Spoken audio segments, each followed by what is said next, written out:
Bonjour et bienvenue sur la chaîne La Grande Mission avec Marie.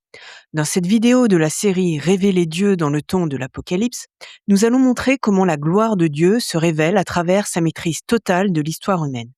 Cette maîtrise se manifeste notamment à travers des événements répétés dans l'histoire, qui se déroulent à des dates et selon des périodes remarquables et qui excluent complètement le hasard.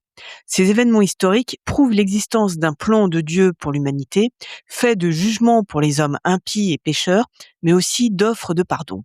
Ce plan est parfaitement maîtrisé par le Seigneur, même si bien sûr Dieu laisse toujours aux individus et au peuple la possibilité d'aller vers lui ou de le rejeter.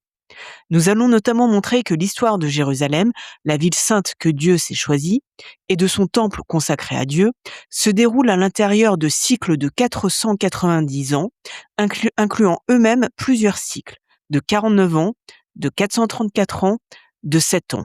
Par le mot cycle, il faut donc comprendre que des événements cruciaux se répètent comme des motifs au cours de l'histoire. Ces événements cruciaux sont liés à la destruction et à la reconstruction du temple de Jérusalem, aux reconstructions de ses murailles et à l'ouverture ou à la fermeture de sa porte dorée, la porte du Messie. La porte dorée est en effet l'une des 8 portes actuelles de l'enceinte de Jérusalem et c'est celle par laquelle le Messie sauveur du monde doit entrer à la fin des temps. Le temple représente le lieu où l'on vient adorer Dieu. Les murailles représentent la protection du peuple saint de Jérusalem vis-à-vis de ses ennemis, c'est-à-dire de peuples païens barbares et des péchés qu'ils commettent sous l'influence du culte de leurs faux dieux, derrière lesquels se cachent en fait des démons et Satan. Les différentes portes de Jérusalem représentent les différentes étapes du parcours spirituel du croyant, que nous expliquerons bien sûr. Et la porte dorée, aussi appelée la porte de l'Orient ou porte de l'Est, est celle par laquelle le Messie de Dieu entrera pendant l'Apocalypse. Il ouvrira ainsi symboliquement cette porte pour permettre aux hommes du monde entier de venir adorer dans son temple le vrai Dieu, c'est-à-dire dans la vraie religion. Ce Messie, c'est Jésus-Christ bien sûr. Selon le prophète Ézéchiel, cette porte dorée a été fermée par Dieu à cause du péché des hommes, mais elle sera pourtant le lieu de l'arrivée triomphale du Messie à la fin des temps. Selon nous, nous vivons déjà dans la période de l'Apocalypse, même si l'Antéchrist ne s'est pas encore révélé au monde au moment où est enregistrée cette vidéo. Et l'arrivée triomphale de Christ pour détruire le pouvoir totalitaire et impie de l'Antéchrist se produira en 2030, 2000 ans après le début du ministère de Jésus-Christ sur Terre. Ce retour de Christ coïncidera avec le châtiment des nations en guerre pour tous leurs péchés et se terminera par la conversion des nations au christianisme.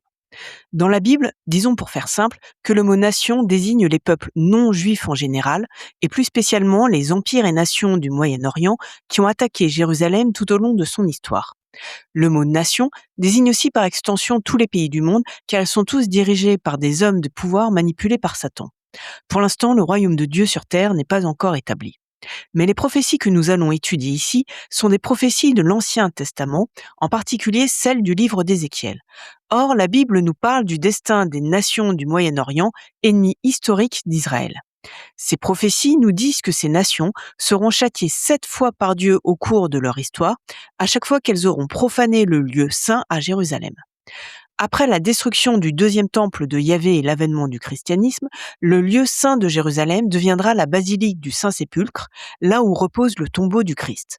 Le châtiment des nations cessera et la conversion du monde se produira lorsqu'une grande partie du peuple juif se convertira au christianisme, selon le livre de l'Apocalypse de Saint Jean.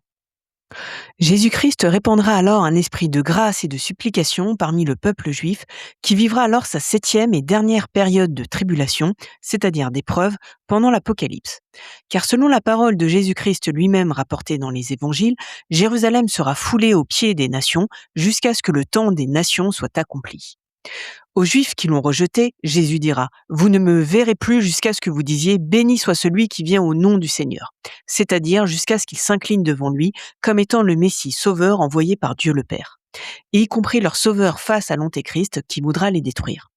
Ça arrivera lorsque les Juifs du monde entier, dispersés parmi toutes les nations en punition de leurs péchés et du rejet de Jésus-Christ, seront alors rassemblés par Dieu en signe de pardon. Nous survolerons aussi le thème biblique de la dispersion et du rassemblement.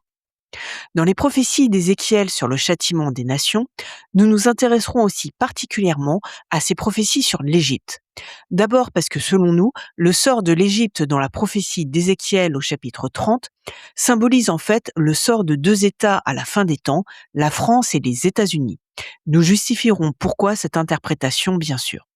Dans la Bible, le pouvoir égyptien symbolise aussi le pouvoir de l'État païen qui empêche les hommes d'atteindre la terre promise, c'est-à-dire de connaître le vrai Dieu. Mais nous verrons que dans l'histoire de Jérusalem, certains dirigeants des nations, au sens biblique du terme, feront la volonté de Dieu. Reconstruction du temple ou protection du Saint-Sépulcre, reconstruction des murailles de Jérusalem dévastées à chaque guerre et invasion, construction ou rénovation des portes de la ville. Et ces actions positives interviendront aux dates remarquables définissant ces cycles historiques que nous avons mentionnés. Je vais donner tout de suite quelques exemples de dates remarquables de l'histoire de Jérusalem pour que mon propos soit parlant. Mais bien sûr, nous allons décrire complètement les cycles historiques de Jérusalem annoncés dans la Bible et réalisés dans l'histoire réelle ensuite.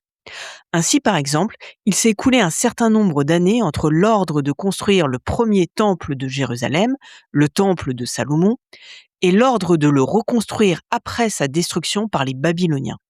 Ce nombre d'années mentionné dans la Bible, de 434 ans, est le même que celui écoulé entre la décision du roi perse Artaxerxès de reconstruire les murailles de Jérusalem et la très fastueuse rénovation du temple ordonnée par le roi Hérode le Grand au 1er siècle avant Jésus-Christ. Cette durée de 434 ans correspond à ce qu'on peut appeler le cycle du temple, c'est-à-dire le cycle des grandes décisions prises à propos du temple du Dieu Yahvé. Le nombre de 434 ans est à moduler parce que parfois, selon le sens des prophéties, il faut compter les années selon le calendrier lunaire juif de 360 jours par an et d'autres fois, il faut les compter selon le calendrier solaire chrétien de 365 jours. Nous allons expliquer simplement ces petites subtilités. Après l'avènement de Jésus-Christ et la destruction du deuxième temple de Jérusalem, le cycle du temple devient le cycle de la porte dorée, par laquelle passera Jésus-Christ à la fin des temps, comme il y était déjà passé lors du dimanche des Rameaux en l'an 33. Selon le Nouveau Testament, le corps de Jésus-Christ est en fait par lui-même le temple, d'où ce glissement de symboles dans le cycle du temple. Or, nous retrouvons la durée de 434 ans entre le moment où le sultan turc Soliman le Magnifique, un bon dirigeant entre guillemets pour le plan de Dieu, fait murer la porte dorée pour éviter qu'un faux messie juif n'y entre, et le moment où cette porte dorée avait été ouverte. Pour les musulmans, en effet, et selon leur interprétation de la prophétie d'Ézéchiel que nous avons citée, le Messie de Dieu doit entrer par la porte fermée. Soliman fait fermer la porte en 1541, mais il prend sa décision en 1536-1537, au tout début du chantier de reconstruction des portes de Jérusalem. Or, les croisés avaient décidé de rouvrir la porte dorée en 1102, soit 434 ans auparavant. Dans tous les cycles que nous étudierons, ce sont toujours les dates des décisions qui comptent et pas les dates de réalisation des travaux, que ce soit sur le temple, les murailles et les portes. Or, la porte dorée avait déjà été fermée pour la première fois par des envahisseurs musulmans en l'an 810, soit 777 ans après la première entrée triomphale de Jésus-Christ au dimanche des Rameaux par cette porte en l'an 33. Bien sûr, 777, c'est le nombre de Dieu, 7 symbolisant dans la Bible sa perfection, et 3 fois le chiffre 7, parce que le chiffre 3 symbolise sa nature trinitaire, avec Dieu le Père, Jésus-Christ le Fils et le Saint-Esprit. Et ce ne sont ici que quelques exemples de dates clés dans l'histoire de Jérusalem, qui reprennent les nombres symboliques dans la Bible ou qui réalisent les prophéties du récit biblique. Avant de décrire ces cycles de 490 ans, il convient d'abord de comprendre leur signification spirituelle. Ce sens spirituel de la prophétie est dévoilé par l'ange Gabriel au prophète Daniel dans son livre au chapitre 9. La clé des cycles de 490 ans de Jérusalem est en effet donnée dans la célèbre prophétie des 70 semaines de Daniel. Nous allons bientôt voir pourquoi il faut aller plus loin que l'interprétation habituelle de cette prophétie, à savoir qu'elle annonce la date exacte de la mort de Jésus-Christ en l'an 33, dans un livre qui raconte l'histoire des Juifs au VIe siècle avant Jésus-Christ. Je cite Daniel 9, verset 24. 70 semaines ont été fixées à ton peuple et à ta ville sainte pour faire cesser la perversité et mettre un terme au péché, pour expier la faute et amener la justice éternelle, pour accomplir vision et prophétie et consacrer le Saint des Saints. Ce verset signifie que les Juifs ont péché aux yeux de Dieu. Dieu leur donne alors une sorte d'ultimatum. Ils ont 70 semaines d'années pour mettre fin à leur péché collectif, expier leurs fautes et vouer le culte à Dieu dans son temple de Jérusalem, conformément à sa volonté, en termes de rites et de valeurs morales des prêtres. 70 semaines d'années, c'est-à-dire que les semaines ne font pas 7 jours, mais font 7 ans. 70 semaines de 7 ans chacune, cela revient à une durée de 70 fois 7 égale 490 ans. Toute la prophétie de Daniel est comptée en semaines d'années, mais pour plus de clarté, nous parlerons ici en années et non pas en semaines d'années. Les péchés commis par les Juifs vont varier au cours du temps, mais dans l'ensemble, ces péchés vont consister principalement à adorer soit directement de faux dieux, des idoles païennes, soit aussi le culte païen sera introduit indirectement par des hommes juifs épousant des femmes étrangères. Celles-ci vont apporter leur culte païen au milieu du peuple juif. Et donc, comme à l'époque de Salomon, détourner le peuple juif de Yahvé. C'est ce qui se passera notamment à l'époque des prophètes Esdras et Néhémie, dans une période de reconstruction de la ville de Jérusalem. Cette période verra aussi la restauration du culte du temple une fois reconstruit, au 5e siècle avant Jésus-Christ. À l'époque de Néhémie, comme raconté au chapitre 13, le temple finira même à un moment donné par être laissé à l'abandon, avec des prêtres non payés qui finiront par quitter leur charge. Et une partie du peuple violera le sabbat en travaillant pour des notables qui voulaient faire du commerce ce jour-là. De manière générale, dès que le peuple se détourne de Yahvé pour se tourner vers les idoles païennes, cela revient pour lui à faire alliance avec les démons. Le peuple en retire certes des avantages terrestres, mais il est aussi poussé à s'enfoncer dans le péché en nourrissant la puissance spirituelle des démons. Ça conduira le peuple juif à commettre les pires péchés à certains moments de son histoire. Sacrifice de nouveau-nés par les prêtres du temple, les Lévites, prostitution sacrée dans le temple, injustice, dureté et exploitation des plus vulnérables chez le peuple. Et lorsque le peuple se conduit mal, la force spirituelle maléfique qu'il nourrit conduit souvent ses dirigeants à prendre de mauvaises décisions et à commettre des péchés aux yeux de Dieu. Or, Israël est le peuple prophète de Dieu. Son histoire symbolise la relation entre les hommes et Dieu dans un monde marqué par le péché originel. Les hommes ne peuvent pas par eux-mêmes sortir du cycle du péché et expier leurs fautes. Seul Jésus-Christ peut réussir cela. C'est pourquoi les cycles de 490 ans dans l'histoire de Jérusalem ne prendront vraiment fin que lorsque Jésus-Christ reviendra à la fin des temps. D'ici là, Jérusalem sera abandonnée de Dieu à cause de ses péchés à certains moments de son histoire. Et cet abandon se traduira par 4 événements tragiques, 4 profanations du lieu saint, appelées abominations de la désolation, selon le prophète Daniel, expression reprise par Jésus lui-même dans les évangiles. Ces 4 abominations de la désolation, qu'on va bientôt décrire, sont la source des 4 cycles de Jérusalem. Elles sont subtilement prophétisées dans le livre du Lévitique au chapitre 26. Nous avons déjà parlé de cette prophétie de Lévitique 26 dans la playlist 10 prophéties annonçant un retour de Jésus-Christ pour 2030, dans la vidéo sur la prophétie d'Ézéchiel 4, c'est-à-dire le chapitre 4 de son livre. Il faut en effet croiser les prophéties de Lévitique 26 et d'Ézéchiel 4 pour comprendre le cycle des châtiments divins et leur durée. Dans Lévitique 26, Dieu annonce 4 fois de suite qu'il punira Israël 7 fois plus longtemps que la durée de son iniquité. Cette répétition apparaît dans les versets 18, 21, 24 et 28 précisément. Dans la Bible, les répétitions de châtiments, d'avertissements ou autres oracles de Dieu sans raison logique apparente cachent toujours des prophéties à décrypter.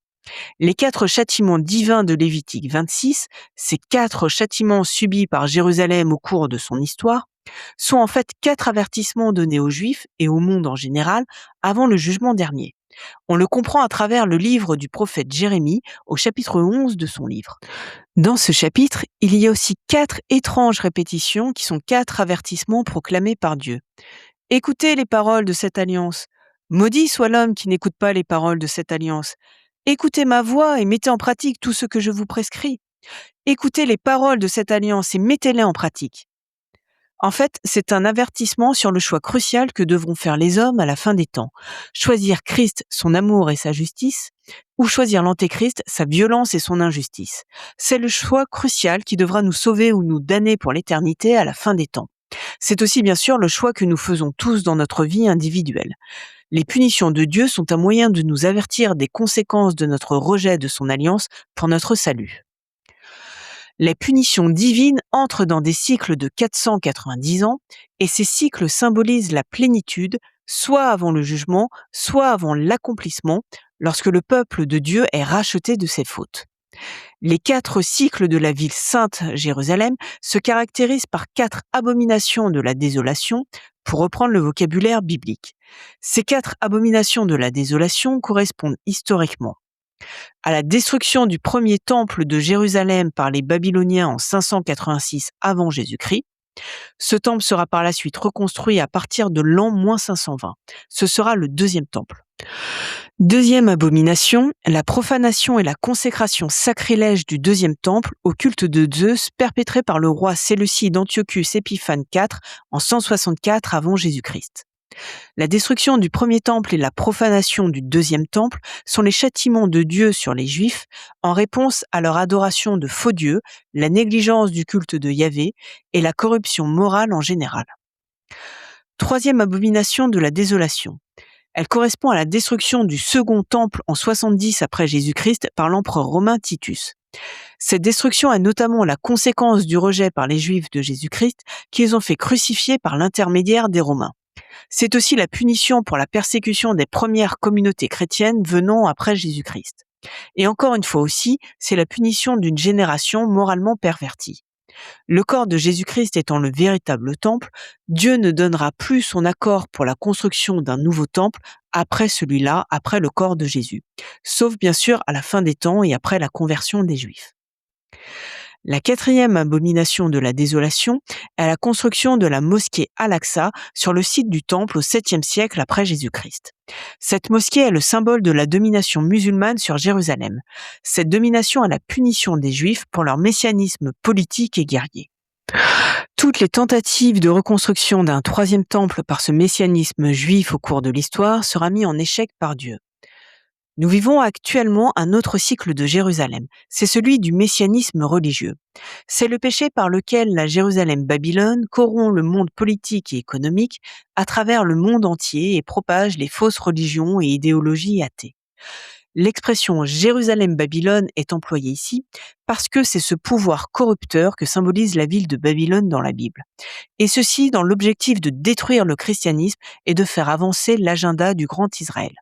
Et toujours dans l'objectif de faire advenir ce que les partisans de la Jérusalem-Babylone croient être leur Messie tant attendu et qui n'est en fait rien d'autre qu'une tromperie de Satan. Ce cycle n'est cependant pas comme les autres car, au lieu de se terminer par l'abomination de la désolation, il se terminera par le retour triomphant de Christ. Il donnera lui-même alors un temple à Jérusalem, redevenu la ville sainte, et ce jusqu'à la fin du monde. Nous allons maintenant expliquer de manière générale comment le cycle de 490 ans se découpe en plusieurs périodes, en plusieurs sous-cycles si l'on peut dire. Puis nous allons trouver le cycle correspondant à la prophétie de Daniel des 70 semaines. Cette prophétie porte sur la période qui commence en -586 avant Jésus-Christ à la destruction du premier temple. Une partie du peuple juif, les notables en fait, dont fait partie Daniel, ont alors été déportés en exil à Babylone après la destruction de Jérusalem par Nabuchodonosor II. La vague de déportation concomitante à la destruction du temple date de -587-586. Mais la conquête et les pillages de Nabuchodonosor commencent quelques années plus tôt. Il y aura en tout 3 vagues de déportation, en -605, en -597, très importante celle-là aussi pour expliquer les cycles de 490 ans, et enfin en -587-586.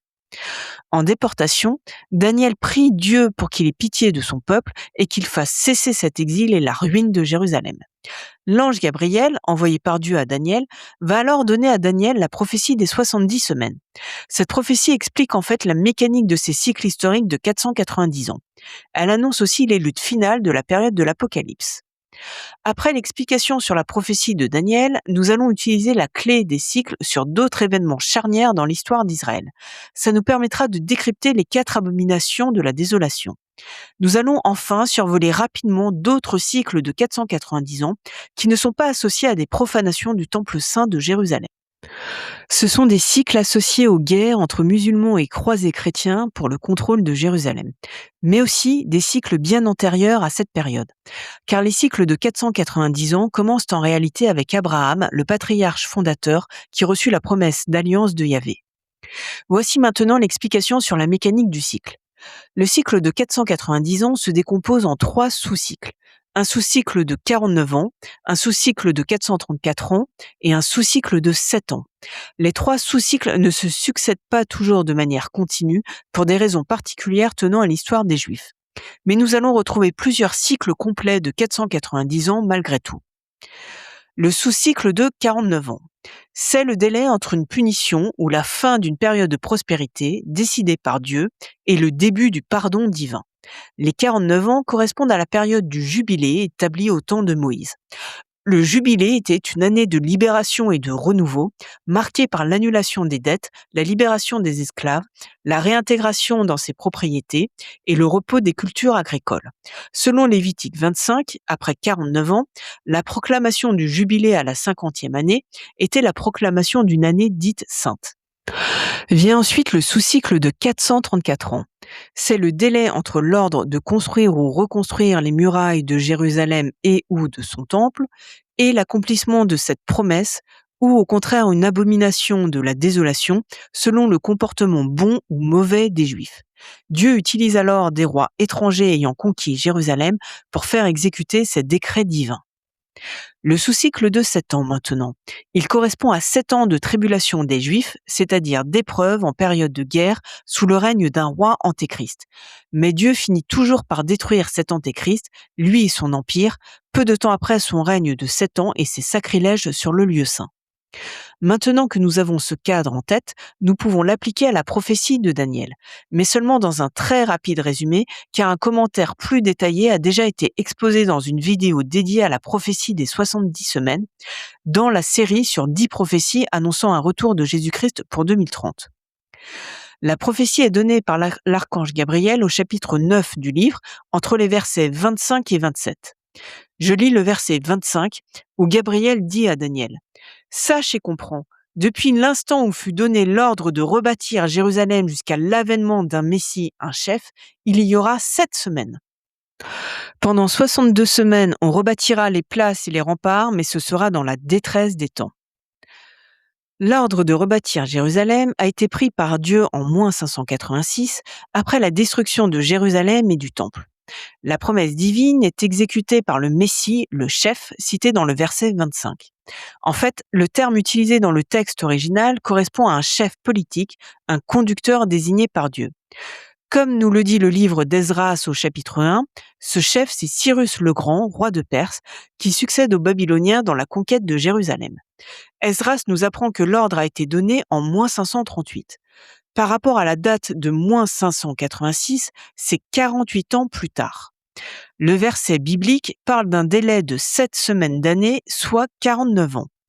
Mais lorsque les prophéties touchent le sort du peuple juif, ce qui est le cas ici, les années doivent être comptées selon le calendrier lunaire en années de 360 jours et non pas de 365 jours comme dans le calendrier solaire chrétien.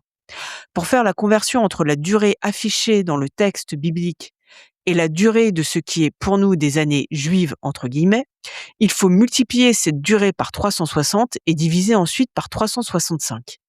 Les 49 ans bibliques deviennent ainsi 48 ans juifs. Ensuite, pendant 62 semaines, on rebâtira les places et les remparts. 62 semaines représentent 434 ans pour nous, mais 428 ans juifs. Ces 62 semaines commencent à partir de l'an moins 444 avant Jésus-Christ, soit la 20e année du règne du roi perse Artaxerxès Ier, comme on peut le lire dans Néhémie 2. Avant cela, il y avait eu des tentatives de reconstruction, mais les travaux avaient été arrêtés sous la pression des ennemis des habitants de Juda, comme nous le révèle le prophète Esdras au premier chapitre de son livre. C'était alors le même scénario que pour le temple, toujours dévoilé par Esdras. Sa reconstruction avait commencé en -536, puis les travaux avaient été arrêtés. Dieu avait demandé ensuite en -520 à Agé et Zacharie de relancer le projet de construction du temple. Finalement, la reconstruction fut terminée en -516. Les 428 ans juifs comptés à partir de l'an -444 nous amènent à la date de l'an -16, qui correspond à la grande rénovation du temple par le roi Hérode le Grand. Cette date nous est donnée dans l'Évangile selon saint Jean au chapitre 2, verset 19. Dans ce passage, Jésus dit aux pharisiens que s'ils détruisent le temple, lui le reconstruira en 3 jours, car il parlait de la résurrection de son corps au bout de 3 jours, son corps étant en réalité le vrai temple. Mais les pharisiens pensent alors qu'il parle du temple physique de Jérusalem et mentionnent un délai de 46 ans qui aurait été nécessaire pour le construire. Il s'agit de 46 ans entre le début des travaux et le moment où la scène se passe entre les pharisiens et Jésus. Ça nous amène en fait à l'an -16 avant Jésus-Christ comme point de repère. Précisons, au cas où ce serait utile, que le livre de Daniel a été écrit bien avant cette date. Il s'agit donc vraiment d'une prophétie. Passons maintenant au verset 26. Et après les 62 semaines, un Messie sera supprimé. Le peuple d'un chef à venir détruira la ville et le lieu saint. Puis, dans un déferlement, sa fin viendra. Jusqu'à la fin de la guerre, les dévastations décidées auront lieu. Le terme Messie, dans le texte original, désigne un Messie religieux et non plus un chef politique. Certaines traductions parlent même d'un Messie qui sera supprimé et ne sera pas remplacé. En fait, ce Messie, c'est Jésus-Christ. Les 62 semaines ajoutées aux 7 semaines précédentes font 69 semaines d'années, soit 483 années selon le texte biblique, mais 476 années juives. Or, quand on compte 476 années à partir de l'ordre de reconstruire les murs de Jérusalem donné en -444, nous aboutissons à l'an 33, date de la mort de Jésus-Christ. Il faut pour cela ne pas compter l'année 0 qui n'existe pas en fait. -444 plus 483 ans moins une année égale an 33 après Jésus-Christ. Le peuple d'un chef à venir détruira la ville et le lieu saint. Ce peuple, c'est le peuple romain sous le règne de l'empereur romain Titus. Le deuxième temple de Jérusalem sera détruit en l'an 70 après Jésus-Christ au cours d'une guerre de 7 ans entre l'an 66 et l'an 73. Notons au passage que les grandes rénovations décidées par Hérode le Grand n'avaient vraiment été complètement achevées qu'en 63 après Jésus-Christ. 7 ans plus tard, 7 étant le chiffre de Dieu, celui-ci décidait la destruction du temple. C'était le châtiment des Juifs pour avoir rejeté et fait tuer Jésus-Christ et persécuté les premières communautés chrétiennes après lui. Le texte parle ensuite d'un déferlement pour caractériser la mort de ce chef politique. En réalité, la phrase du texte original veut dire que la mort de ce chef politique, châtié par Dieu en fait, reviendra dans l'histoire comme un motif dans l'histoire humaine. C'est le cycle des 7 ans d'Antéchrist. Et enfin, le verset 27 nous dit à propos de cet Antéchrist, je cite, durant une semaine, ce chef renforcera l'alliance avec une multitude. Pendant la moitié de la semaine, il fera cesser le sacrifice et l'offrande, et sur une aile du temple, il y aura l'abomination de la désolation, jusqu'à ce que l'extermination décidée fonde sur l'auteur de cette désolation. La semaine d'année, ce sont les 7 ans de guerre de Titus qui viennent d'être évoqués, entre 66 et 73 après Jésus-Christ. Sur une durée aussi faible, la durée en années juives varie très peu par rapport à la durée biblique. Mais en réalité, le chef politique châtié par Dieu 7 ans après son iniquité n'est pas l'empereur romain Titus, sous lequel le deuxième temple a pourtant été détruit. La prophétie vise d'autres rois antéchrist pour d'autres cycles de 7 ans dans l'histoire.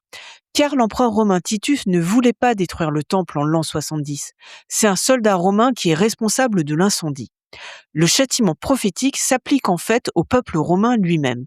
7 ans après cette guerre dévastatrice contre Jérusalem, Rome sera incendiée et brûlera pendant 3 jours, 3 jours étant encore une autre durée symbole de Dieu, et Rome enchaînera avec le fléau de la peste. Au final, le cycle de Daniel comprend bien les 3 sous-cycles que nous avons décrits. Un de 49 ans, un de 434 ans et un de 7 ans de guerre finale, la somme de ces 3 durées faisant 490 ans. Mais la période couverte en continu par les événements historiques racontés par Daniel ne fait pas 490 ans. En effet, elle commence en moins 586, date de destruction du premier temple, et va jusqu'en 73 après Jésus-Christ, comme nous avons vu. Le cycle n'est pas un cycle de 490 ans en continu, car la prophétie de Daniel superpose en fait plusieurs périodes historiques, puisqu'on parle d'un motif qui se répète dans l'histoire. Une répétition qui se termine à la période de la fin des temps, 7 ans avant le retour de Christ, avec le règne des 7 ans de l'Antéchrist final. C'est par ailleurs par les prophéties de Daniel, dans d'autres chapitres de son livre, que nous apprenons beaucoup de choses sur la période de l'Apocalypse, notamment l'origine assyrienne de l'Antéchrist final. Le cycle en continu ne fait donc pas 490 ans, mais sa durée n'en est pas moins très éloquente. Car quand on calcule le nombre d'années entre la période d'invasion babylonienne de -587-586 et l'an 73, et toujours en enlevant l'année 0, nous arrivons à une durée de 659 ans. En ajoutant les 7 ans à venir de règne de l'Antéchrist de l'Apocalypse, nous arrivons à 666, le nombre de la bête Antéchrist et de sa marque, comme raconté dans le livre de l'Apocalypse de Saint Jean. La prophétie de Daniel a en fait surtout vocation à nous alerter à propos de l'Antéchrist de l'Apocalypse. Elle a toutefois pour conclusion la deuxième abomination de la désolation, c'est-à-dire la destruction du deuxième temple. Grâce à la clé de lecture de la prophétie donnée par Daniel, nous pouvons maintenant expliquer plus rapidement les 3 autres cycles des abominations de la désolation. Revenons maintenant en arrière pour expliquer la première abomination de la désolation, à savoir la destruction du premier temple de Jérusalem en l'an -586. Cette prophétie débute avec l'ordre de construire le premier temple, ordre donné par le roi Salomon en -966 avant Jésus-Christ. Or, nous pouvons compter que 434 ans bibliques et 428 ans juifs après cet ordre, nous avons eu un ordre de reconstruire le temple et la ville de Jérusalem. C'est le cycle du temple. Cet ordre a été donné par le roi perse Cyrus II le Grand en -538 et explicitement avec la volonté d'accomplir un décret divin, comme le précise le prophète Esdras au chapitre 1 de son livre. Maintenant, le cycle des 49 ans d'expiation, soit 49 ans juifs. Il commence en -597 et se termine donc en -538. Dieu punit Jérusalem en -597 en laissant faire le pillage de la ville et du temple par Nabuchodonosor et une vague de déportation des notables à cause en particulier du comportement des prêtres qu'il montre en vision au prophète Ézéchiel. Dieu lui montre notamment comment les prêtres sacrifient leurs propres enfants nouveau-nés à des idoles païennes dont ils ont introduit le culte au cœur même du temple. Ensuite vient le cycle des 7 ans d'Antéchrist. C'est paradoxalement le roi Cyrus le Grand qui joue le rôle d'Antéchrist, car il va trahir sa promesse faite à Dieu et aux habitants de Juda. Comme nous l'apprend le chapitre 3 d'Esdras, 2 ans après le début de son règne, soit en -536, Cyrus donne l'ordre de construire le temple au mauvais endroit, pas sur les fondations du premier temple. Et juste après aussi, il fait stopper tous les travaux sur le temple et pour reconstruire la ville de Jérusalem, en se pliant à l'hostilité des Juifs de Samarie qui n'acceptaient pas d'être écartés de la reconstruction du temple. Cyrus le Grand sera châtié par Dieu 7 ans après les mauvaises décisions prises en -536. En effet, en -529, il sera tué et son armée subira une défaite particulièrement humiliante pour les mœurs de l'époque. En effet, ce sera une femme, la reine des Massagètes, et son armée bien sûr, qui auront raison du fameux roi Cyrus le Grand, fondateur de l'Empire perse. Finalement, ce cycle de la première abomination de la désolation, à savoir la destruction du premier temple de Jérusalem, s'achève par un ordre de construction du second temple, mais au bon emplacement cette fois-ci, ordre donné par Dieu à Zorobabel et Josué en -520, toujours d'après Esdras. La destruction du premier temple et l'ordre de construire le second temple s'inscrivent bien dans un cycle de 490 ans. En effet, il y a 490 ans bibliques et 483 ans juifs entre un ordre de travaux sur les murailles de Jérusalem et cet ordre de reconstruire le temple au bon endroit, donné en -520. Cet ordre de travaux sur les murailles a été donné par le roi David en -1004, -1003 avant Jésus-Christ. C'est en effet la date à laquelle il prend la ville de Jérusalem aux Jébuséens et en fait sa capitale. Il fait alors renforcer la muraille existante. C'est ce que nous apprend le deuxième livre de Samuel au chapitre 5, verset 9. La chronologie historique est établie de manière indirecte selon l'âge de David et les grandes dates de son règne, mais cette date est connue. De l'an -1003 à l'an -520, il y a bien 483 ans. Nous pouvons maintenant passer à la troisième abomination de la désolation, celle qui correspond à la profanation du deuxième temple de Jérusalem par le roi séleucide Antiochus IV Épiphane en l'an 169 avant Jésus-Christ. Antiochus Épiphane est le roi d'un empire de Syrie issu du démembrement de l'empire grec d'Alexandre le Grand. Dans les livres de Daniel, c'est lui qui préfigure l'Assyrien qui sera l'antéchrist de la fin des temps. Le parcours de ce roi colle en effet parfaitement au récit de la prophétie qui est faite à Daniel. Et en même temps, certains termes du récit de cette prophétie montrent qu'elle s'applique aussi à la période de la fin des temps. C'est pourquoi dans la tradition des pères de l'Église, comme dans la tradition rabbinique juive d'ailleurs, Antiochus Épiphane est considéré comme la figure symbole de l'Antéchrist. Pour plus de détails sur ce sujet, je renvoie à la troisième vidéo de la série sur les bêtes de l'Apocalypse. Antiochus Épiphane fera durement souffrir les Juifs pendant les 7 ans de guerre qu'il mènera contre Jérusalem de -171 à -164. En -169, il profane le temple, y fait sacrifier un porc, vole les vases du temple. Puis il y établit le culte de Zeus. Le cycle des 7 ans d'Antéchrist correspond à cette période de -171 à -164. En -164, Dieu fait mourir Antiochus Épiphane après l'avoir rendu fou. D'après le deuxième livre des Maccabées, au chapitre 9, Dieu lui donne une maladie intestinale provoquant la putréfaction de sa chair et de là l'infestation de son corps par des vers. Autant dire une mort horrible. Après sa mort, Judas Maccabée reconquiert Jérusalem et purifie le temple. Le cycle du temple de 434 ans bibliques et 428 ans juifs commence quant à lui en -597 avec le sac de Jérusalem et le pillage du temple par le babylonien Nabuchodonosor, comme on a vu. Il y a bien 428 ans écoulés entre l'an -597 et l'an -169, année de l'entrée dans le temple par Antiochus Épiphane. Quant au cycle de 49 ans pour l'expiation, 48 ans juifs, il commence en l'an 16 avant Jésus-Christ, au moment de la grande rénovation du temple par Hérode le Grand. Le cycle se termine en l'an 33, à la date de la mort et de la résurrection de Jésus-Christ. La résurrection de Jésus est en effet l'équivalent de la reconstruction du temple, puisque son corps est le vrai temple comme on a dit. Et nous avons bien 48 ans juifs écoulés entre l'an -16 et l'an 33, quand on enlève l'année 0, comme nous avons vu aussi. Le troisième cycle d'abomination de la désolation annonce le futur pardon accordé par Dieu aux Juifs pour avoir rejeté Jésus et leur future conversion au christianisme. Le cycle global de 490 ans commence en 458 avant Jésus-Christ. C'est cette année-là que le prêtre Esdras peut restaurer le culte au sein du temple, le deuxième temple. Il y est autorisé par un décret du roi perse Artaxerxès. Mais en même temps, Esdras menace le peuple d'une nouvelle punition divine à venir sur le temple après avoir constaté la réintroduction de l'idolâtrie au sein du peuple juif via les mariages mixtes entre juifs et païens.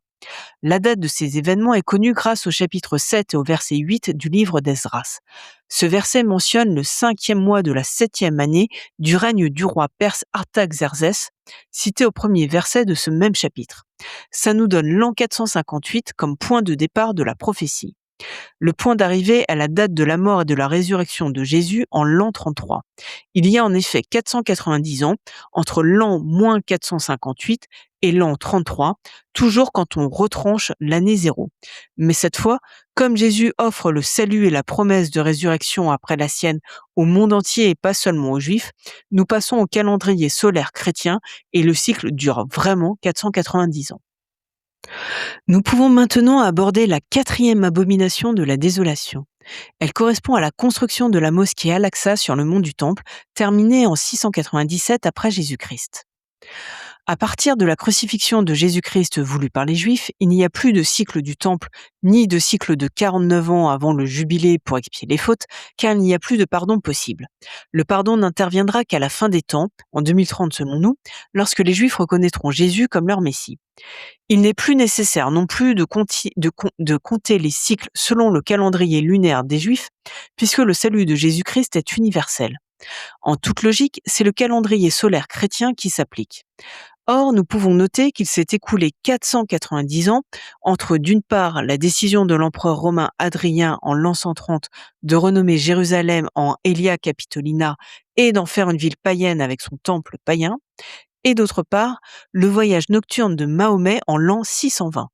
C'est au cours de ce voyage spirituel que Mahomet part de la Mecque pour aller à Jérusalem sur le site du mont du Temple et décide de la construction de la mosquée Al-Aqsa en compagnie de l'archange Gabriel et sous l'inspiration divine, selon la foi musulmane.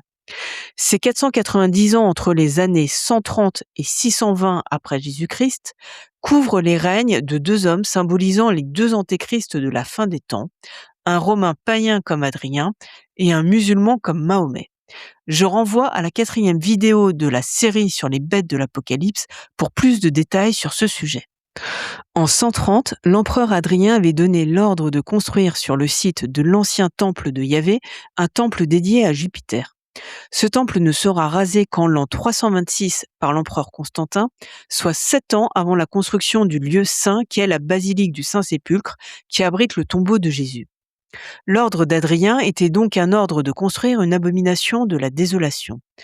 Or, 490 ans plus tard, en 620, Mahomet prend un décret de construction de ce qui est aussi une abomination de la désolation aux yeux des chrétiens. Les travaux de la mosquée Al-Aqsa commencent finalement en 637 et se terminent complètement en 697. Ce cycle de 490 ans sanctionne le messianisme politique et surtout guerrier des Juifs avec l'écrasement extrêmement violent de la révolte de Bar Kokhba aux conséquences catastrophiques pour le peuple juif. Il sanctionne aussi la persécution des chrétiens opérée par Bar Kokhba. Au bout de ce cycle, en 622, l'antéchrist Mahomet n'est pas encore tué, puisque Dieu a décidé que l'islam mettra en échec le messianisme politique juif jusqu'à la fin des temps, y compris pendant la période de l'Apocalypse. Seul Jésus délivrera les Juifs de l'antéchrist musulman à ce moment-là. Mahomet connaîtra toutefois le sort des antéchrists à l'issue d'une période de 7 ans de guerre. À partir de 625, en effet, les batailles de Mahomet visent une expansion, en particulier vers Jérusalem. 7 ans plus tard, en 632, il meurt de maladie ou empoisonné, selon les deux thèses existantes sur sa mort. En 325-326, l'empereur Constantin fait découvrir le site où sera construite l'église du Saint-Sépulcre avec un premier achèvement en 333, soit 7 ans plus tard. La construction du Saint-Sépulcre, sous l'égide d'un bon messie, un empereur chrétien, a duré 7 ans. Elle a donc suspendu pendant 7 ans la période de 490 ans entre la mort de Bar Kokhba en 135, avec la destruction de Jérusalem associée, et celle de Mahomet en 632. Nous retrouvons donc un cycle de 490 ans, mais entre deux chefs politiques négatifs, des antéchrists, Bar Kokhba et Mahomet. Notons au passage la date de 333 pour la construction du Saint-Sépulcre, qui reprend le chiffre de la Trinité, le chiffre 3 du Dieu 3 fois saint.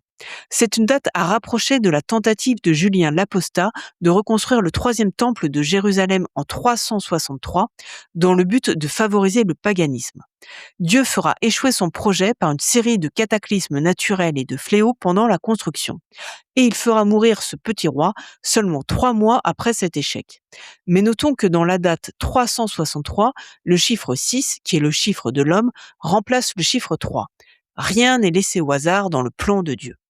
Nous allons maintenant aborder les autres cycles de 490 ans, en dehors des 4 abominations de la désolation commises sur le site du temple de Yahvé. Les 4 abominations de la désolation sont 4 châtiments, mais aussi 4 avertissements en vue de ce qu'il y a de plus important, le salut de l'âme, qui se décidera au moment de l'Apocalypse, quand il faudra choisir entre Jésus-Christ et l'Antéchrist, comme nous l'avons déjà expliqué. C'est ce que suggèrent les 4 avertissements et les 7 malédictions de Jérémie au chapitre 11 de son livre, comme nous l'avons dit aussi.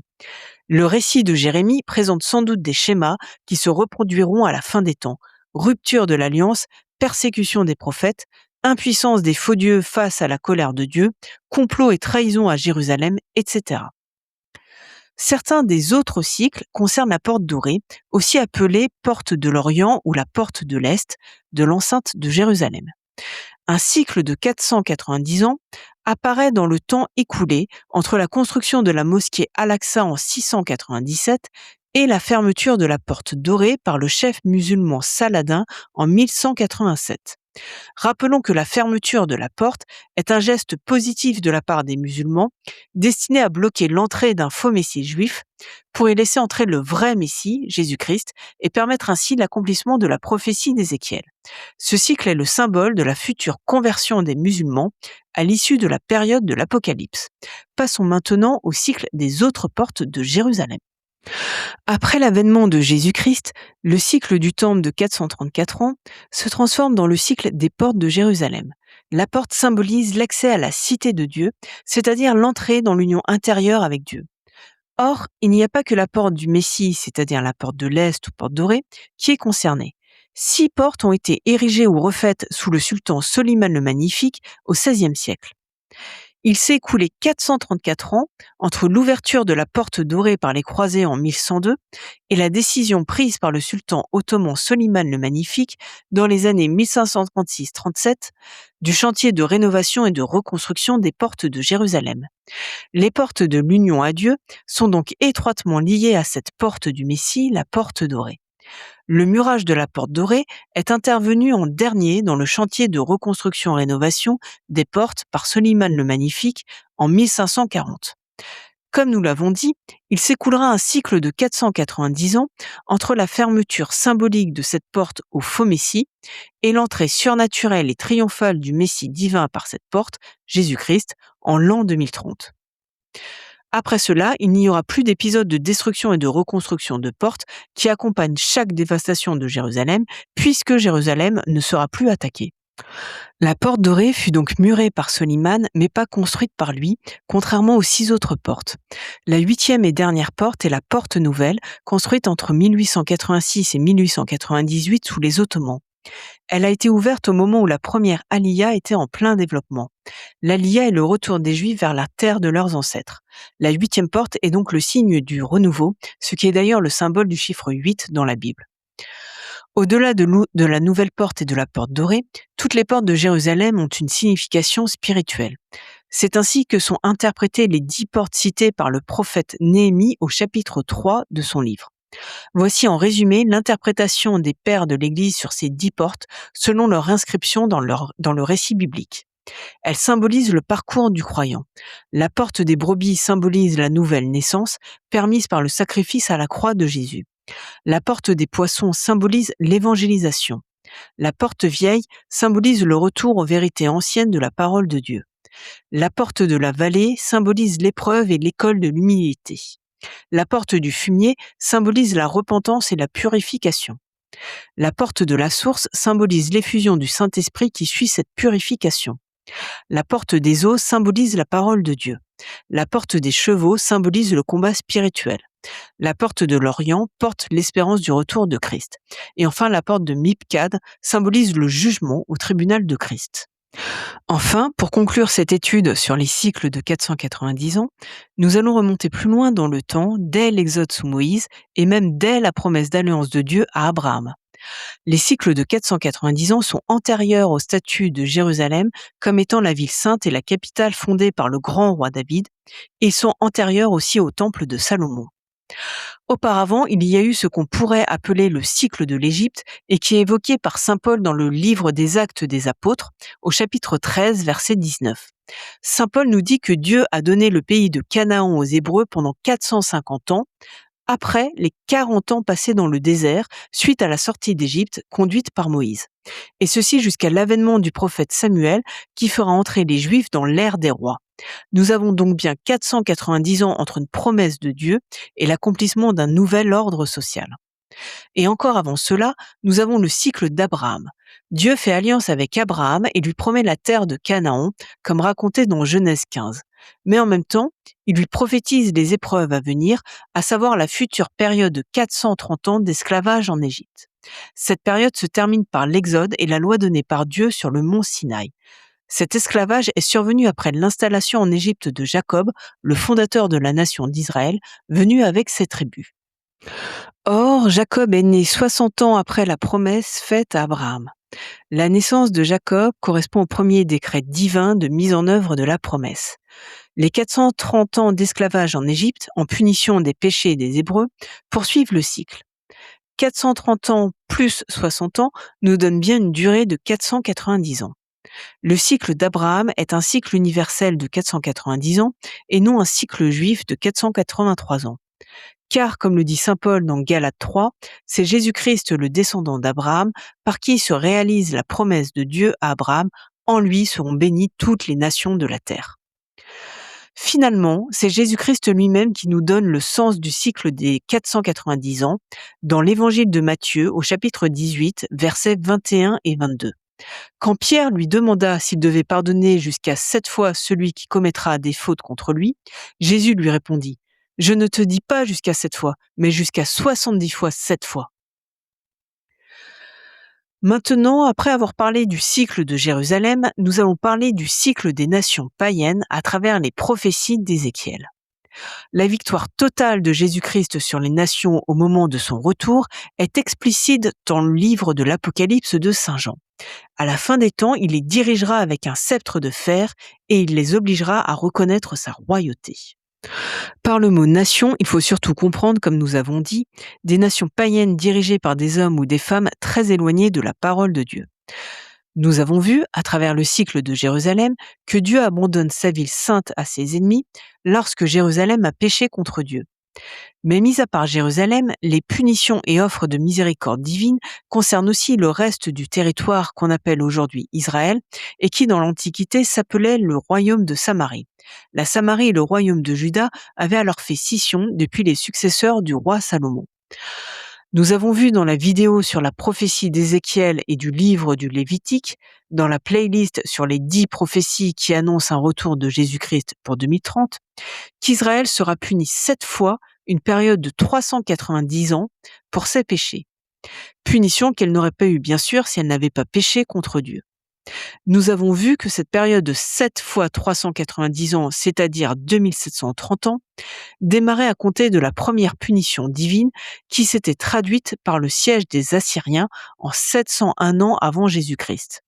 Et que ce châtiment prenait fin en 2030 au retour de Jésus-Christ et après sa reconnaissance par une grande partie du peuple juif. En effet, moins 701 plus 2730 moins 1, car il n'y a pas d'année zéro, nous amène à 2030. Nous avons vu dans cette vidéo que la même prophétie s'appliquait au royaume de Juda. Juda avait péché moins longtemps que la Samarie, mais comme elle a commis une double iniquité par ses péchés contre le sanctuaire qu'elle abrite, elle devait être punie au double de ses péchés. Et au final, en appliquant la même grille de lecture de la prophétie que pour la Samarie, nous aboutissions à la même date pour la fin des châtiments de Juda et de Jérusalem, à savoir 2030, soit la même date que pour la prophétie de Daniel. Nous avons vu aussi dans la vidéo sur la prophétie d'Ézéchiel et du Lévitique qu'en comptant la durée du châtiment en années lunaires de 360 jours, comme les comptait Israël, nous aboutissions non plus à l'année 2030, mais aux dates des 2 guerres du Golfe en Irak de 1990 et 2003. Ça prophétisait la vengeance ultime d'Israël sur son premier et son pire ennemi, sur le pays de l'Antéchrist, la Syrie, dont le berceau était en Irak. Ce rappel de la vidéo sur la prophétie d'Ézéchiel nous amène en fait au thème suivant de cette vidéo, à savoir le cycle des nations païennes. Car si Dieu a utilisé des nations païennes et barbares pour punir les Hébreux et les pousser à revenir à lui, selon les 7 cycles d'Ézéchiel que nous venons de rappeler, il a par la suite systématiquement châtié ces mêmes nations païennes. Il les a châtiées pour tous leurs péchés, mais aussi et surtout pour le mal qu'elles ont fait à son peuple élu.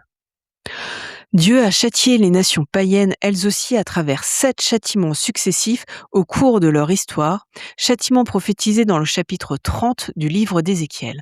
Comme pour Israël et Jérusalem, les châtiments des nations païennes doivent prendre fin à l'issue de la période de l'Apocalypse. Le 7e et dernier châtiment aura lieu à cette période-là. L'histoire dirigée par Dieu comprend donc 7 châtiments pour Israël et 7 châtiments en retour pour ces 7 bourreaux, 7 étant le chiffre de Dieu, bien sûr, le chiffre de sa perfection.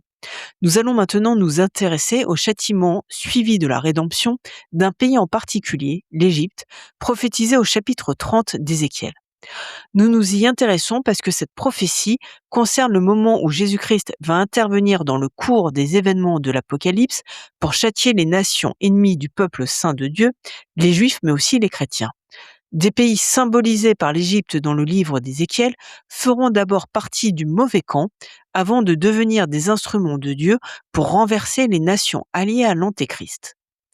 Les prophéties d'Ézéchiel sur l'Égypte commencent au chapitre 29 de son livre et se réaliseront effectivement peu après leur proclamation. L'Égypte au temps d'Ézéchiel sera bien touchée par les fléaux annoncés. Le sens symbolique et la prophétie de la fin des temps se surajoutent à cette prophétie faite au temps de l'Antiquité. Les prophéties d'Ézéchiel sur l'Égypte commencent donc au chapitre 29 de son livre. Une première prophétie y est donnée par Dieu à Ézéchiel la première année de la déportation des notables de Jérusalem, suite à l'invasion de Jérusalem par Babylone en moins 597 avant Jésus-Christ. Dieu annonce qu'il va châtier l'Égypte pour avoir trahi ses alliés hébreux et les avoir abandonnés à leurs ennemis. Dans le même chapitre, une autre prophétie est donnée à Ézéchiel la 27e année de cette déportation, soit en moins 570 avant Jésus-Christ. C'est l'année du couronnement en Égypte d'un nouveau pharaon, le pharaon Amasis, qui a renversé le pharaon alors au pouvoir après une guerre civile. À ce moment-là, Ézéchiel prophétise que Dieu donnera le pays d'Égypte au roi de Babylone, qui à cette période est un instrument aux mains de Dieu. Au chapitre 30, Dieu demande à Ézéchiel de prophétiser pour un jour proche du jour du Seigneur. Dans la Bible, le jour du Seigneur désigne la période de guerre entre les nations, à l'issue de laquelle le Seigneur, qui est le Sauveur Jésus-Christ pour les chrétiens, revient triomphant pour vaincre les ennemis de Dieu et de son peuple. La fin des temps correspond à une période de tribulation, c'est-à-dire d'épreuve, sous le règne de l'Antéchrist, qui dure 7 ans comme on a vu. Mais dans cette période de 7 ans est incluse une période de 3 ans et demi de paix. Donc la période proche du jour du Seigneur correspond à une période où le pouvoir de l'Antéchrist se renforce ou culmine sans qu'il y ait forcément de conflit armé. Mais l'Antéchrist fait quand même, dans l'exercice de son pouvoir, souffrir le peuple de Dieu, puisque Dieu n'est pas encore pleinement intervenu pour sauver son peuple. Le jour du Seigneur proprement dit correspond en fait, dans les prophéties de l'Ancien Testament, à la période de 3 ans et demi de guerre menée par les nations, qui s'achève par la victoire triomphale du Seigneur sur les nations. Ce jour du Seigneur correspond en fait à la prophétie du verset 20 du chapitre 30 d'Ézéchiel. Pourquoi ? Parce que la prophétie a lieu la 11e année de la déportation des Juifs à Babylone, en moins 586 avant Jésus-Christ.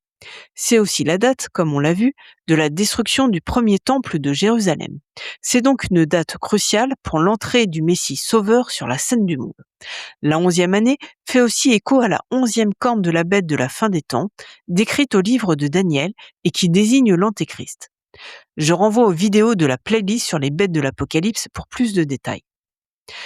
Dans ses prophéties sur la chute de l'Égypte, Ézéchiel insiste beaucoup sur le châtiment du pharaon orgueilleux qui se prend lui-même pour un dieu. Ce sont tous les hommes qui soutiennent le pharaon, le pays tout entier et les autres pays et peuples alliés à l'Égypte contre les Hébreux qui seront châtiés. Ces autres peuples tels que Couch, Pout, Loud, etc., correspondent à des territoires de l'Égypte, mais aussi du Soudan, de la Libye, de l'Afrique du Nord. En fait, les pays musulmans africains de la fin des temps, qui persécutent l'autre peuple de Dieu, les chrétiens, seront châtiés eux aussi. Nous savons que les prophéties d'Ézéchiel sur l'Égypte se situent dans une sphère symbolique, au-delà du contexte historique, parce que Dieu annonce qu'il va disperser les Égyptiens parmi les autres nations et que le pays restera inhabité pendant 40 ans, avant de rassembler les Égyptiens dans leur pays pour qu'ils refondent une nation modeste. Or, cette dispersion et absence d'habitants en Égypte pendant 40 ans ne s'est pas vérifiée dans l'histoire réelle, c'est un récit symbolique. Dans la Bible, l'Égypte symbolise par excellence le lieu où s'exerce le péché et l'impiété.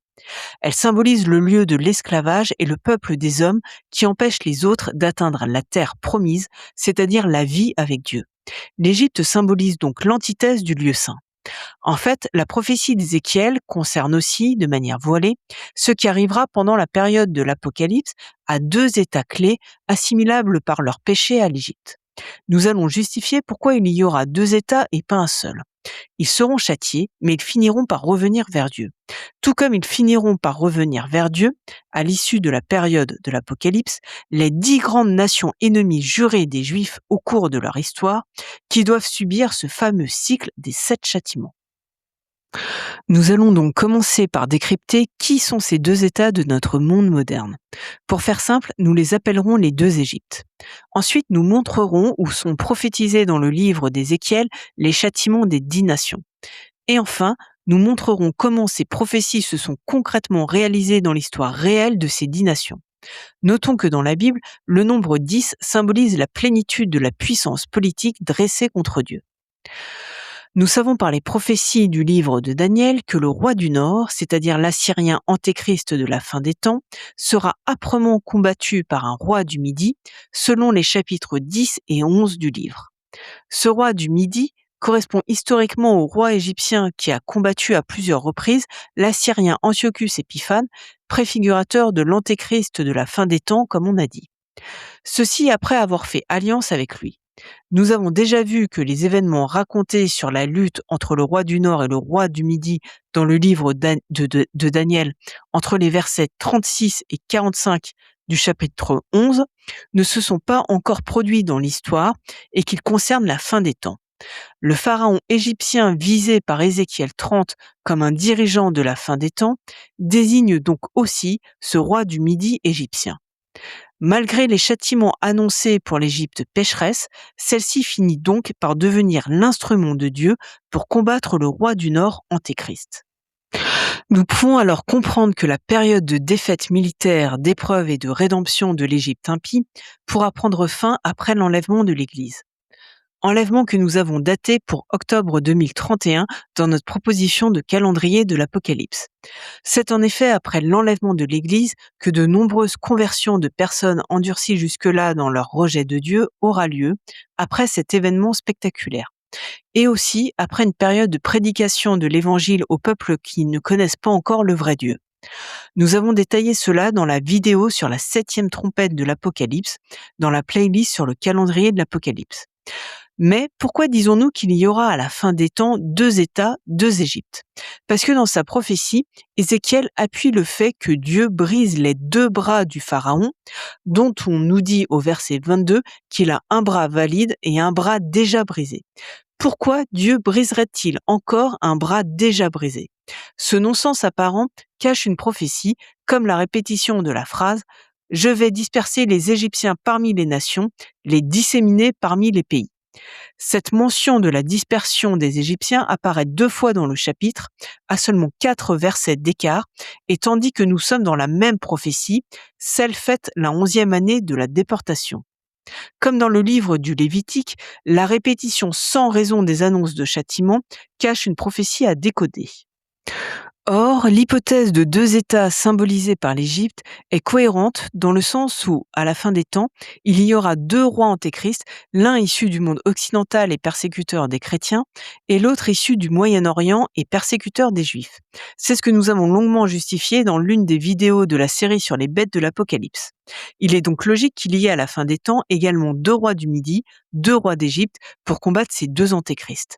Selon nous, l'antéchrist musulman viendra de Turquie et l'antéchrist occidental viendra d'Allemagne. Au regard de la situation géopolitique actuelle, nous pouvons faire l'hypothèse que le bras faible et déjà brisé sera la France pour défendre le monde chrétien occidental contre l'antéchrist après sa période de punition, retrouvant ainsi enfin sa vocation depuis le roi Clovis, fondateur de sa nation. Et nous pouvons supposer que le bras fort sera l'hyperpuissance actuelle, les États-Unis, dont Israël dépend pour sa sécurité. Dans Apocalypse 12, une femme qui représente en partie Israël est protégée de l'attaque du dragon Satan pendant une période de 3 ans et demi grâce à un grand aigle qui l'enlève et l'emmène se réfugier au désert. Nous pensons que les USA sont symbolisés par ce grand aigle. Mais nous savons que la période de tribulation d'Israël pendant l'Apocalypse dure 7 ans, et donc Israël sera vulnérable à ses ennemis après ces 3 ans et demi de protection. Et il n'est pas certain que le soutien des États-Unis pour défendre Israël soit sans faille pendant plusieurs années. Si la Turquie est l'équivalent du roi du Nord et les USA l'équivalent du roi du Midi à la période de la fin des temps, il apparaît peu probable de nos jours que la Turquie attaque le territoire des États-Unis. En revanche, une confrontation entre soldats états-uniens et soldats turcs sur le territoire du Moyen-Orient paraît plus plausible. De plus, nous avons vu dans les vidéos sur les bêtes de l'Apocalypse que l'antéchrist turc était celui qui reconstituait son empire disparu, l'Empire ottoman, et qu'à partir de là, il permettait au gouvernement mondial totalitaire antéchrist de se constituer dans un contexte de conflit armé entre plusieurs nations. Et parmi les nations en guerre qui constituent la bête antéchrist, figure la Russie qui peut géographiquement et militairement représenter le roi du Nord, ennemi du roi du Midi états-unien. Les États-Unis peuvent symboliser l'Égypte impie qui empêche les hommes de trouver la religion du vrai Dieu, car c'est un pays dans lequel s'épanouissent de nombreuses pseudo-églises dont l'enseignement se revendique du christianisme tout en trahissant complètement ses valeurs, notamment sur le sujet de la richesse matérielle. C'est aussi le pays qui abrite l'église de Satan, dont l'existence est tout à fait officielle. C'est enfin l'héritier de l'Angleterre, l'ancienne puissance tutélaire qui a permis au protestantisme de déchirer l'unité du monde chrétien et de propager des hérésies. Quant à la France, elle peut elle aussi jouer le rôle de traître, car elle a elle aussi pris ses distances avec Israël. Elle est d'ailleurs plutôt traditionnellement alliée au monde arabe depuis le XXe siècle. Mais de plus, et concernant le peuple de la Nouvelle Alliance, les chrétiens, la France a trahi sa vocation de fille aînée de l'Église accordée par Dieu depuis le baptême de Clovis. Elle a trahi aussi la consécration de la France à la Sainte Vierge depuis le vœu de Louis XIII. La France est aujourd'hui le pays le plus sécularisé d'Europe. Elle a gravement persécuté l'Église pendant la Révolution française et fait déchoir l'Église de son statut avec la prise de pouvoir de la franc-maçonnerie sous la Troisième République. La France a perverti le monde avec les idées franc-maçonnes et laïques de la Révolution française. C'est pourquoi la France sera châtiée par Dieu pour son reniement, mais pourra ensuite retrouver un rôle positif dans le plan de Dieu. En effet, la France a conservé une puissance militaire relativement importante par rapport aux autres pays d'Europe. Elle est le seul pays chrétien à posséder l'arme atomique à part le Royaume-Uni en Europe. Elle est militairement et géographiquement bien placée pour jouer le rôle de roi du Midi, menant la guerre au roi du Nord antéchrist qu'est l'Allemagne dans le monde occidental. D'autant plus que les relations conflictuelles entre l'Allemagne et la France font écho aux guerres à répétition décrites dans le livre de Daniel entre le roi du Nord et celui du Midi. Les États-Unis et la France seront donc, selon la prophétie d'Ézéchiel, dispersés parmi les nations. Comme nous l'avons vu dans la vidéo sur la grande ville prostituée Babylone, c'est la punition que Dieu réserve à ceux qui ont la tentation de Babel. Dans le récit symbolique sur la tour de Babel du livre de la Genèse, au chapitre 11, les hommes orgueilleux qui cherchent à se faire les égaux de Dieu et à se rassembler dans une ville et dans un lieu de culte sont dispersés par Dieu pour faire avorter leur projet de fausse religion mondialisée. Puisque la France et les États-Unis seront symboliquement frappés par cette dispersion à la fin des temps, selon notre interprétation de la prophétie d'Ézéchiel 30, nous pouvons supposer que la France et les États-Unis seront en pointe pendant l'Apocalypse pour propager un narratif mensonger visant à contrecarrer la révélation de sa nature divine que Jésus-Christ manifestera alors aux hommes. D'ailleurs, dans Ézéchiel 30, Dieu avertit bien qu'il fera périr les idoles immondes et qu'il supprimera de Memphis les faux dieux, et qu'alors il n'y aura plus de princes et la crainte se répandra en Égypte. Nous pouvons noter aussi que dans les prophéties d'Ézéchiel, l'Éthiopie est présentée comme un grand allié de l'Égypte qui sera également châtié. Or, l'Éthiopie peut être considérée comme une image de la Jérusalem-Babylone, c'est-à-dire de la Jérusalem pécheresse aux yeux de Dieu. Celle-ci se distingue de Jérusalem en tant que ville sainte de Dieu. À la fin des temps, elle sera habitée par des hommes qui récusent la Jérusalem-Babylone et reconnaissent enfin Jésus comme le Messie. Et alors elle sera au contraire restaurée.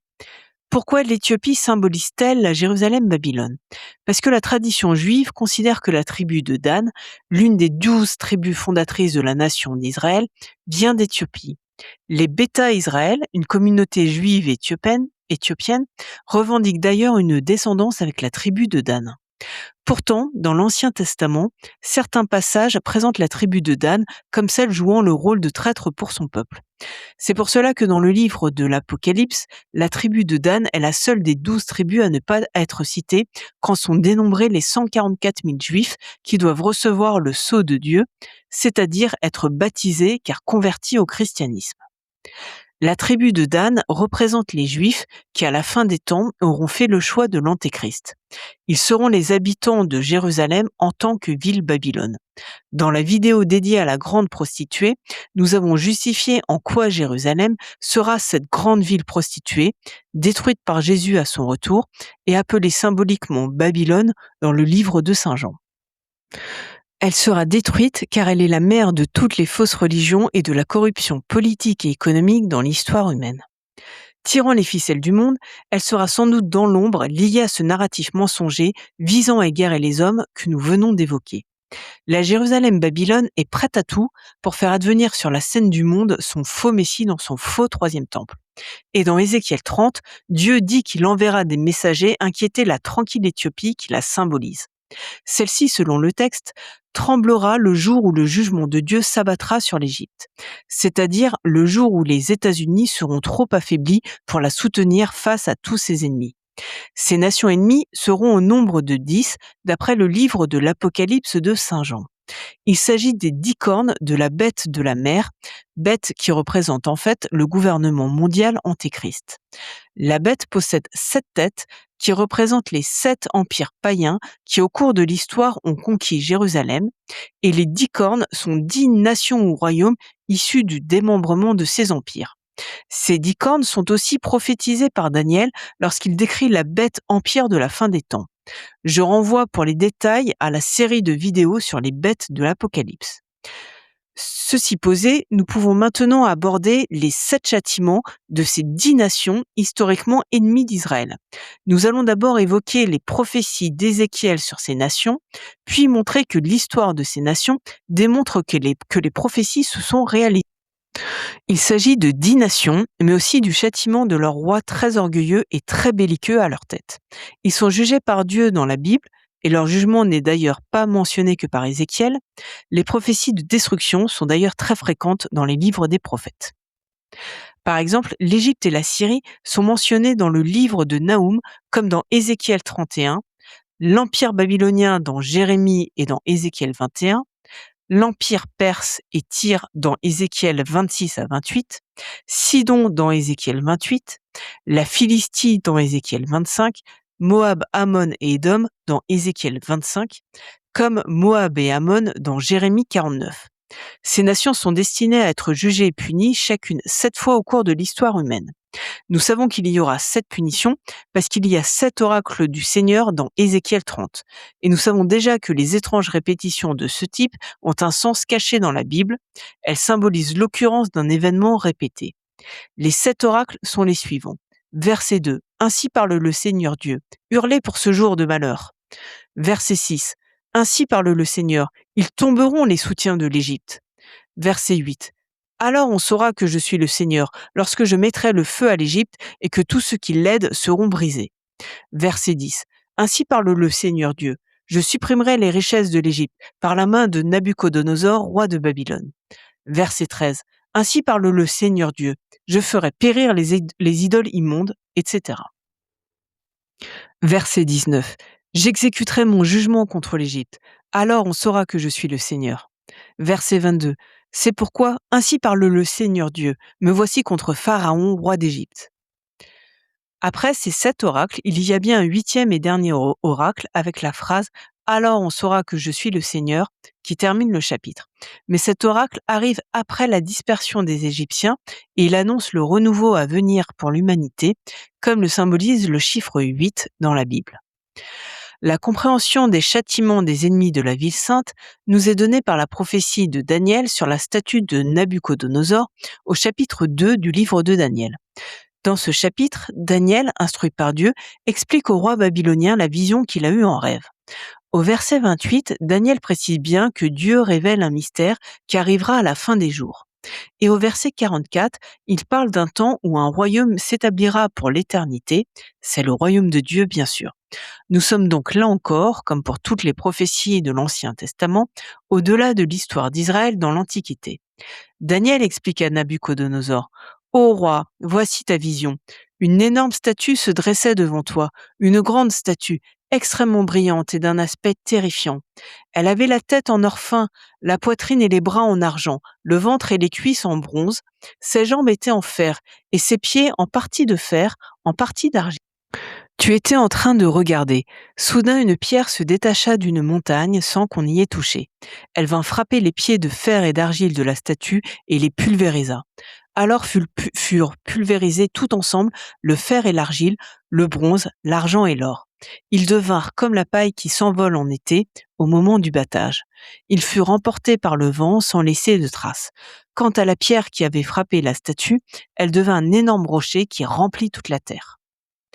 La pierre qui pulvérise la statue sans intervention humaine représente l'action de Jésus-Christ abattant à la fin des temps, d'un seul coup, les 4 royaumes représentés par les parties de la statue. Ceci, bien sûr, pour établir son règne sur terre, symbolisé par l'énorme rocher. Comme Daniel le dit explicitement, les 4 royaumes en question n'existeront pas seulement à la fin des temps. Il s'agit de 4 royaumes qui vont se succéder à partir du premier, qui est le royaume de Nabuchodonosor. Le premier royaume, donc, celui de la tête en or, est en fait celui des Babyloniens et des Assyriens, les Babyloniens se considérant comme les successeurs des Assyriens, dont ils ont fait tomber l'empire. Le royaume symbolisé par la partie en argent de la statue est celui des Mèdes et des Perses, peuple correspondant à l'Iran d'aujourd'hui, et alliés pour abattre le royaume babylonien. L'empire hellénique d'Alexandre le Grand est représenté par le ventre et les cuisses en bronze de la statue. Les jambes de fer représentent le puissant empire romain, le dernier à conquérir Israël avant la dispersion des Juifs dans le monde entier.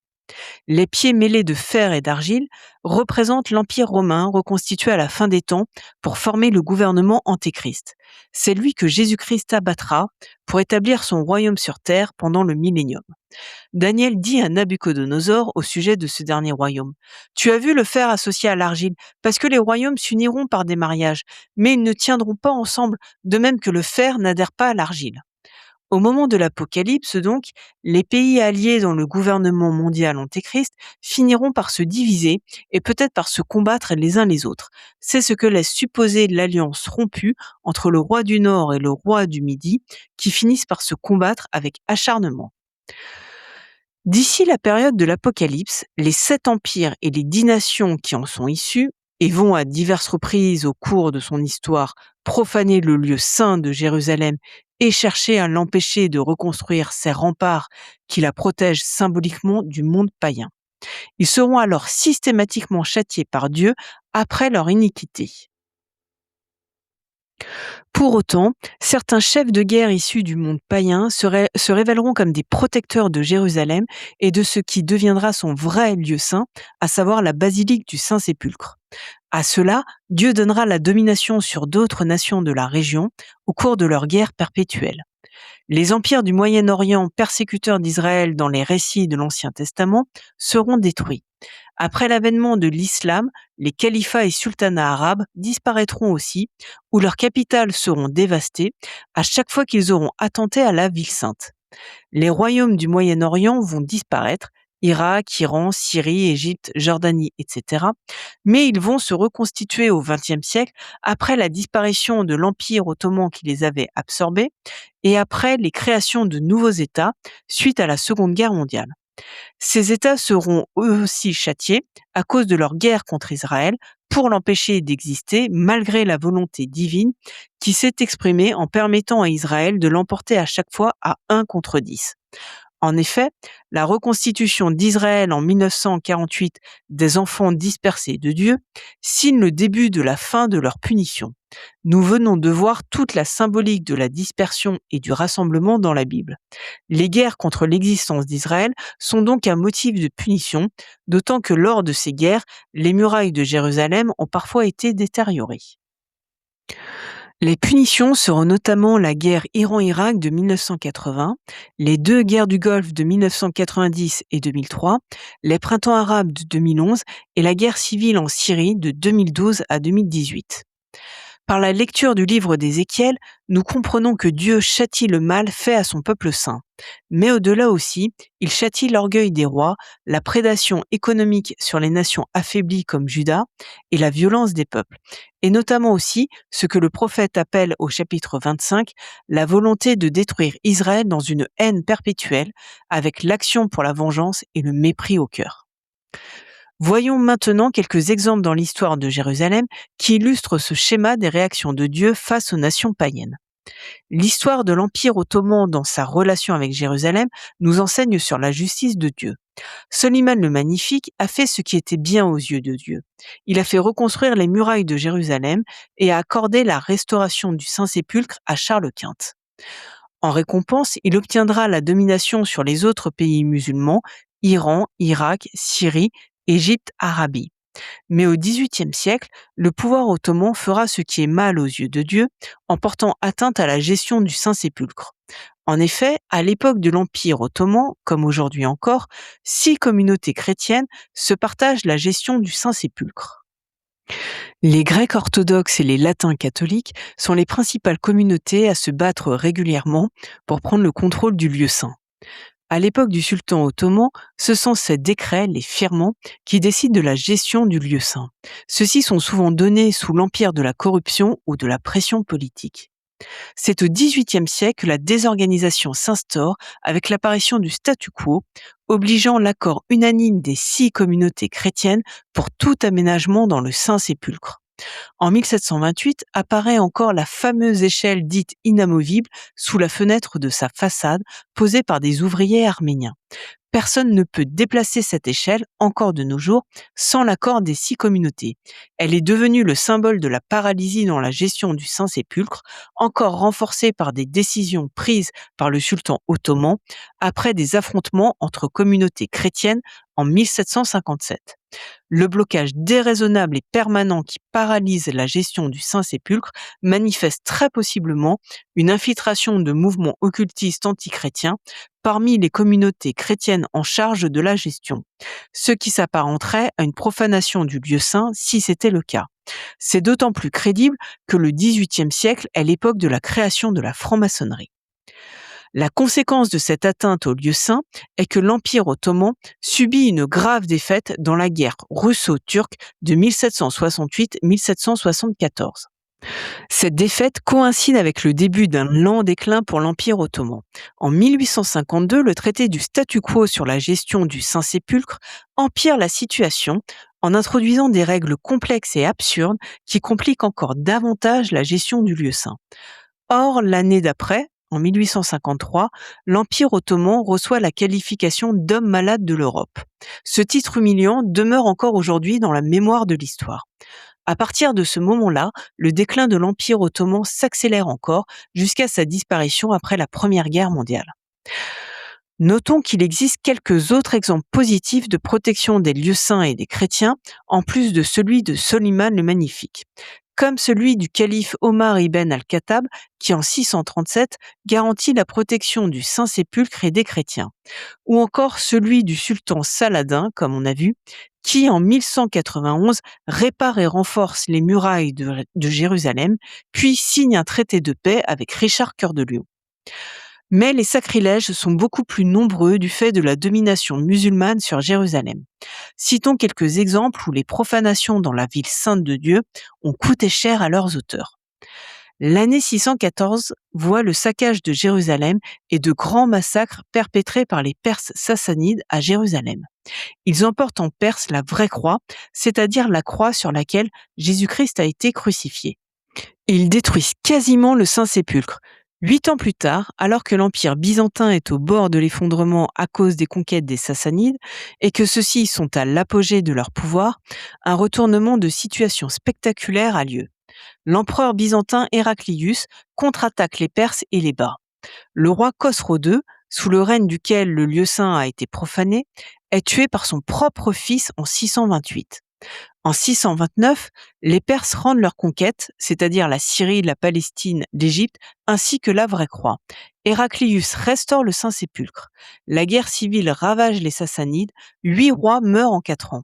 Les Sassanides sont anéantis par les Arabes et leur empire disparaît après 400 ans d'existence. En l'an 1009 est perpétrée la destruction du Saint-Sépulcre par le calife fatimide, basé au Caire, Al-Hakim. À sa mort, ses décrets sont annulés par son successeur Zahir, qui laisse les Byzantins reconstruire le Saint-Sépulcre. La punition tombera quand même sur l'Égypte, mais à partir du successeur de Zahir.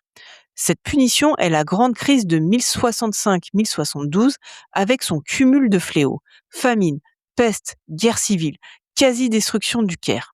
Le califat fatimide entre en déclin et finira par disparaître au profit de la dynastie des Abbassides de Saladin, qui jouera ensuite le rôle de messie positif, comme on l'a vu.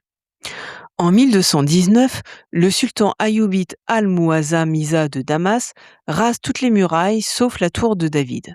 En 1222, une guerre fratricide l'oppose à son frère, qui, lui, veut céder Jérusalem au chrétien Frédéric II.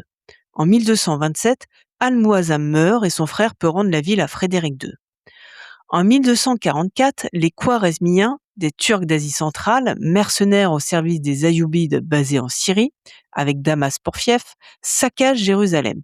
Ils massacrent des chrétiens et profanent le Saint-Sépulcre, tombes brisées, ossements jetés dehors. Ça déclenche la 7e croisade de Saint-Louis et c'est au cours d'un siège des croisés que le sultan de Damas, qui employait les mercenaires khwarezmiens, meurt.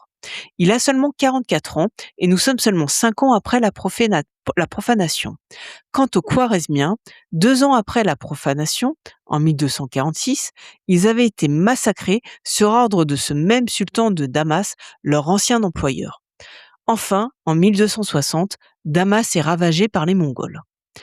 Ainsi ont été punis et seront punis encore une fois pendant l'Apocalypse les nations ennemies du peuple saint de Dieu.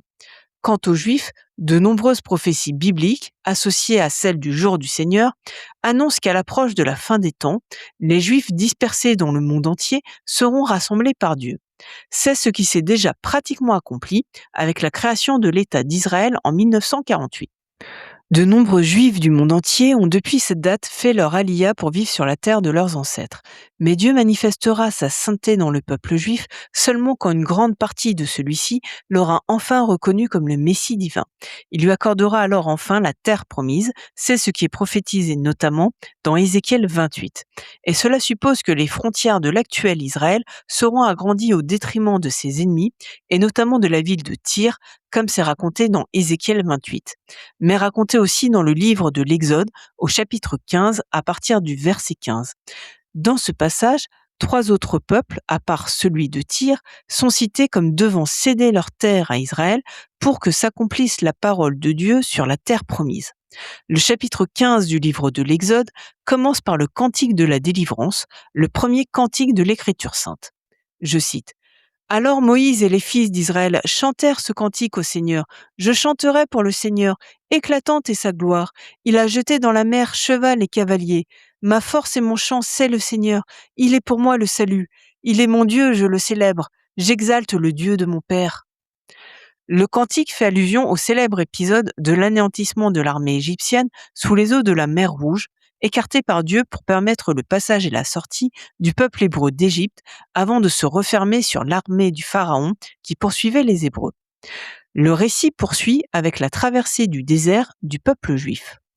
À la fin des temps, quand les Juifs se seront massivement convertis au christianisme, ils obtiendront ce qu'ils n'avaient pas reçu jusqu'alors, à savoir l'intégralité du territoire de la terre promise à Jacob, le patriarche fondateur de la nation d'Israël. Je cite Exode 15. Les princes d'Édom sont pris d'effroi, un tremblement a saisi les puissants de Moab. Tous les habitants de Canaan sont terrifiés, la peur et la terreur tombent sur eux. Sous la vigueur de ton bras, ils se taisent, pétrifiés, Pendant que ton peuple passe, Seigneur, que passe le peuple acquis par toi. Tu les amènes, tu les plantes sur la montagne, ton héritage. Le lieu que tu as fait, Seigneur, pour l'habiter, le sanctuaire, Seigneur, fondé par tes mains. Le Seigneur régnera pour les siècles des siècles. Le Seigneur nous révèle que ces peuples seront terrifiés, pétrifiés, mais il n'est pas écrit qu'ils seront exterminés. Leur sort semble donc conditionné à leur réaction face à la manifestation de la puissance de Dieu à la fin des temps, c'est-à-dire à leur reconnaissance finale du peuple juif comme étant le peuple saint que Dieu a choisi. En conclusion, nous pouvons dire que ces prophéties révèlent aux hommes la maîtrise totale de Dieu sur le destin de l'humanité. Elle nous rappelle, s'il en était besoin, qu'il est le Dieu Seigneur de l'univers et que nous sommes ses créatures. Ces prophéties nous aident aussi à savoir qui sera dans le camp de Dieu, quelle nation, quels dirigeants seront ses instruments pendant les événements tumultueux de l'Apocalypse. Certes, les chrétiens de cœur, ceux qui étaient chrétiens avant l'Apocalypse et ceux qui se sont convertis pendant l'Apocalypse, seront éprouvés pendant cette période cruciale. Mais comme saint Paul dans sa lettre aux Romains au chapitre 8, nous sommes tentés de dire « Que dire de plus? Si Dieu est pour nous, qui sera contre nous? Il n'a pas épargné son propre Fils, mais il l'a livré pour nous tous. Comment pourrait-il, avec lui, ne pas nous donner tout? Qui accusera ceux que Dieu a choisis? Dieu est celui qui rend juste. Alors, qui pourra condamner? Le Christ Jésus est mort. Bien plus, il est ressuscité. Il est à la droite de Dieu. Il intercède pour nous. Alors, qui pourra nous séparer de l'amour du Christ? La détresse? L'angoisse? La persécution? La faim? Le dénuement? Le danger? Le glaive? En effet, il est écrit, c'est pour toi qu'on nous massacre sans arrêt, qu'on nous traite en brebis d'abattoir. Mais en tout cela, nous sommes les grands vainqueurs, grâce à celui qui nous a aimés.